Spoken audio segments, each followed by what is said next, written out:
طيب صباح الفل يا احلى ناس. اللي انا هقوله دلوقتي ما هوش مترتب، يعني زي ما تطلع. بما انه استاذ محمد سامي، يعني هما الكلمتين دول يعني نستحمل بعض فيهم، لان هما كانوا محشورين في زوري من زمان. بس بعد ما كان اعلن اعتزاله يعني خلاص الدنيا تمام. لكن بما انه رجع في قرار الاعتزال وناوي يرجع للدراما تاني، فلازم اقول الكلمتين دول. استاذ محمد سامي كان اعلن في وقت سابق زي ما انتم عارفين ان هو ناوي يرجع للدراما، ونوه عن مسلسل جديد ناوي يرجع بيه السنه الجايه ان شاء الله في رمضان. طبعا بما ان رمضان قرب، كل سنه وانتم طيبين. فانا عايزه اقول له يا استاذ محمد سامي، الناس رقصوا فرحا وهللوا طربا لما عرفوا ان انت اعلنت اعتزالك. مش عشان بيكرهوك ولا حاجه ابدا، علشان كل سنه ان شاء الله بتتحفنا بتحفه جديده من تحفك. والتحف اللي احنا بنلاقيها في اعمالك او في تاليفك ما بنلاقيهاش في تاليف اي حد تاني. فلو المسلسل اللي جاي ان شاء الله ان شاء الله من تاليف حضرتك، يا ريت بلاش. ليه بقول بلاش؟ لان في سوابق قبل كده. كل سنه حضرتك بتطلع علينا بتحفه من التحف اللي بتبلينا بيها. انا اسفه في اللفظ، بس احنا بنتبلي بيها فعلا، والشارع والناس كلها بتسمع الحاجات العظيمه اللي حضرتك بتكتبها دي. وانا بسمع ان حضرتك بتقعد جوه الاوضه في اللوكيشن وفي ساعه التصوير وتكتب الجمل العبقريه الهايله اللي بتكتبها دي، زي جمله مثلا وعرض اختي. الجمله دي او القسم ده ما سمحتوش في اي حته في مصر. ما حدش بيحلف الحلفانات اللي انت بتكتبها في كتاباتك. ف طبعا عشان رمضان قرب، طبعا كل سنه وانتم طيبين، فاحنا هنتبلي ببلوه جديده اكيد. فانا بقول له استاذ محمد سامي، خليك في الاخراج.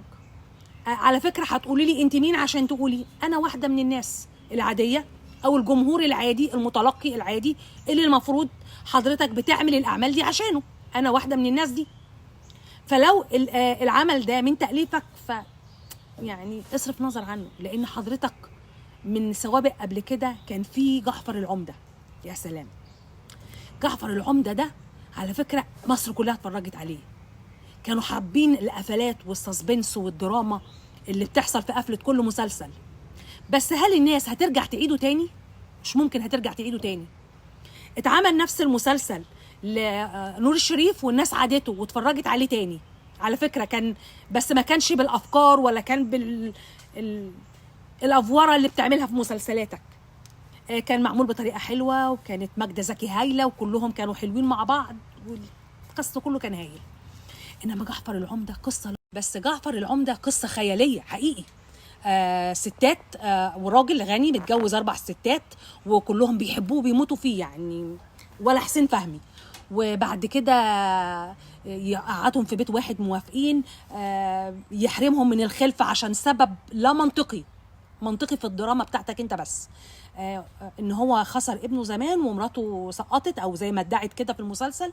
فلا انتوا بقى يعني ما تخلفوش، وهم امين حتى اللي تحمل عشان ترضيك تسقط الجنين ما فيش مشكله. نفس رصه الناس في البلكونات وخناقات الحاره، بيروح يجيب حقه بايده كأن ما فيش قانون. بيروح يخلص في شراء محل في دقيقتين. انا لو رحت اشتريت فرختين هقعد فيهم اكتر من كده. فده عشان رفضوا ان هم يدخلوه بالجلابيه، راح اشترى المحل، هو دخل وطلع وبقى يعين الناس وهو قاعد. يعني دراما موجوده في خيالك انت بس. وطبعا طالما حضرتك بتكتب الدراما العبقريه ديت وتكتب التحف الحواريه العظيمه دي، ساحه التصوير جوه اللوكيشن وانت مستعجل، فلازم تطلع كده. فحضرتك مش مصدق انك في التأليف ضعيف، في الإخراج هايل.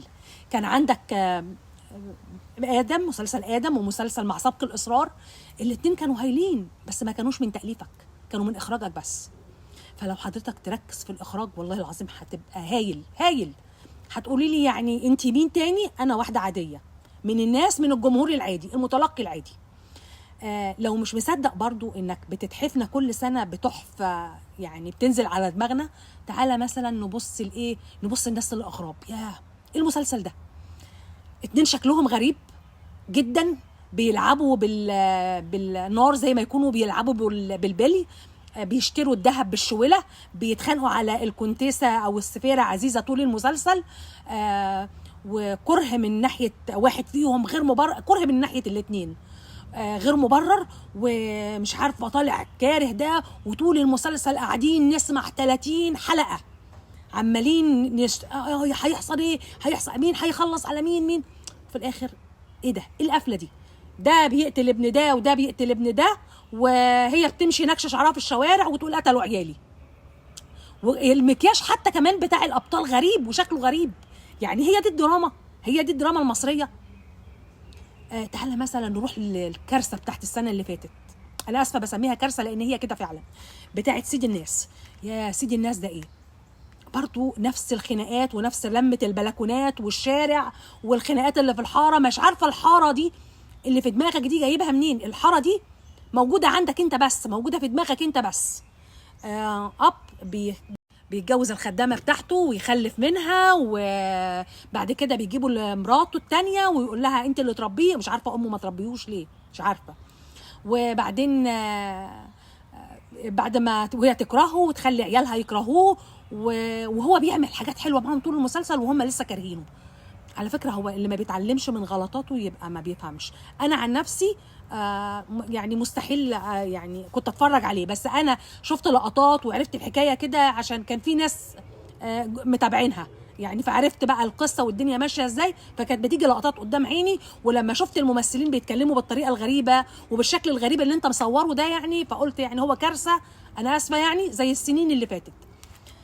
فيعني قصه غريبه برضو، ومش عارفه جبتها منين، برضو من وحي خيالك انت بس. الحاره دي موجوده عندك انت بس، العبارات اللي بتكتبها موجوده برضو في دماغك انت بس.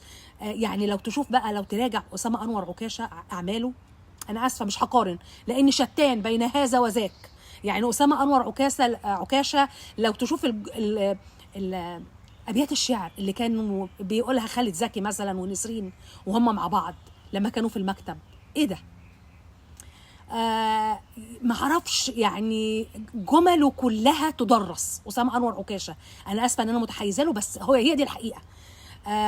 واعمال اسماعيل عبد الحافظ كانوا هما الاثنين عاملين دويتو هايل.